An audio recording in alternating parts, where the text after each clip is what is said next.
What's going on, guys? I'm Matt from SB Fishing TV here for Mystery Tackle Box, and today I have a few more winter bass fishing tips. So if you missed part one, I'm going to leave that linked in the description below. Make sure you give that a click and go check that one out. But today we are going to be taking an inside look at a technique that I believe is personally overlooked in the wintertime, and we are going to be fishing Carolina rig today.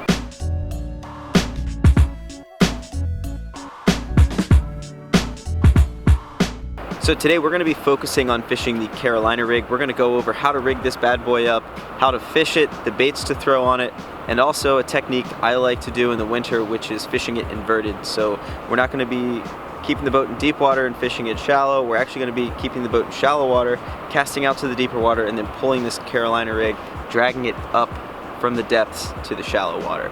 So I want to show you guys really quickly how I rig this Carolina rig up. So there are a few components to it, but it's really simple to rig.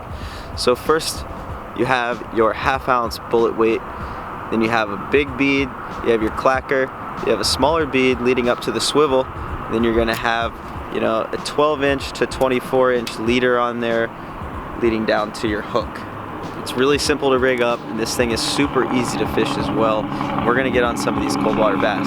Okay, so I have two awesome baits that I'm gonna be throwing around today. So I have the Catchco Gator Hog, which is an awesome beaver styled bait, and this thing looks phenomenal. This would be awesome to flip with too. And I also have the Net Bait T-Mac. So both of these I'm going to pair up with the Carl Stash Carolina rig kit. We're going to get on some of these cold, inactive winter bass. As far as what rods you should throw your Carolina rig on, I personally like throwing a longer rod, a 7/6, medium heavy to heavy. You want a high speed gear ratio reel so you can pick up that slack really quickly and just make really long sweeps with your rod. So the Carolina rig is actually a really old school technique. It's super easy to fish, and it's also really, really efficient. It keeps the bait right there on the bottom. You can feel everything down there. You can tell the difference between rock and wood when you're fishing this heavy weighted Carolina rig.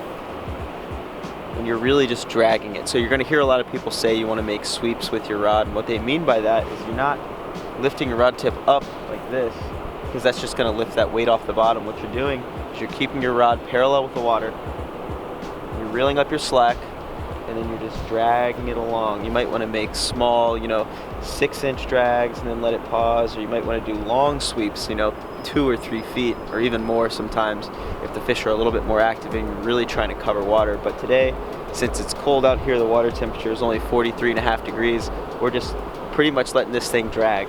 Really just giving it small sweeps and then letting it pause. Anytime I come up to any sort of cover, I'll bounce the weight over the cover, and then I'll let that plastic sitting right behind the weight just kind of sit there and flutter back down to the bottom, and let the fish come up and eat it. So a reason that I think the Carolina rig works so well in the winter is because of that long leader between the weight and the bait. So the bait is actually going to have a really realistic, natural, subtle fall down right behind the weight after every movement. So if you pop the weight over a rock, the bait's going to come up behind it and slowly flutter down. And you let it sit there and rest and start dragging it along. It's just going to drive those fish absolutely bonkers. So when you're fishing the Carolina rig and you're fishing it inverted and you're up shallow and you fish it deep, you also want to get out deep and fish the shallow section of it and use this thing as a fish finding tool. So you're going to cover so much water with this and be able to fish so many different depths.